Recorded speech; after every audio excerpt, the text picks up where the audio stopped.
వాళ్ళందరినీ ఏ విధంగా ముందుకు తీసుకుపోవాలనో కొంతమందిని మీరు దత్తత తీసుకునే విధంగా లేకపోతే హ్యాండ్ హోల్డ్ చేసే విధంగా వీటిని కూడా తీసుకోమని చెప్పి ఒక కార్యక్రమం అడిగాను.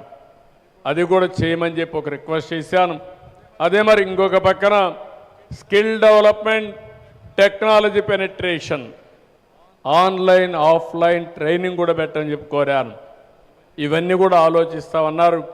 నేను వీటిని ఒకటే చెప్తున్నా, మీతో నేనుంటా.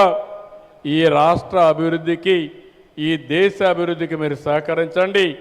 మీరు ఏ కార్యక్రమం మంచి కార్యక్రమం చేసినా దానికి పూర్తిగా సహకరిస్తామని చెప్పి మరొక్కసారి తెలియజేసుకుంటూ, చాలా స్టూడెంట్స్ని చూస్తే ఉత్సాహం ఎక్కువైపోయి తెలుగుదేశం పార్టీ జెండా కూడా పట్టుకొచ్చే పరిస్థితికి వచ్చారు. అంటే మామూలుగా యూనివర్సిటీలు జరగవు కానీ జరగకూడదని నేను కోరుకుంటున్నా. ఆ ఉత్సాహం అవసరం లేదు. కానీ నేను మిమ్మల్ని కోరేది ఒకటి, మీరు రాజకీయాలు అవసరం. ఎందుకంటే రాజకీయాలు లేకపోతే అభివృద్ధి లేదు. మీరు చూశారు 2019లో మళ్ళీ కానీ తెలుగుదేశం గెలుసుంటే ఈరోజు విట్టెట్టుండేదో ఒక్కసారి ఊహించుకోండి. That is power of public policy. ఈరోజు వచ్చాం.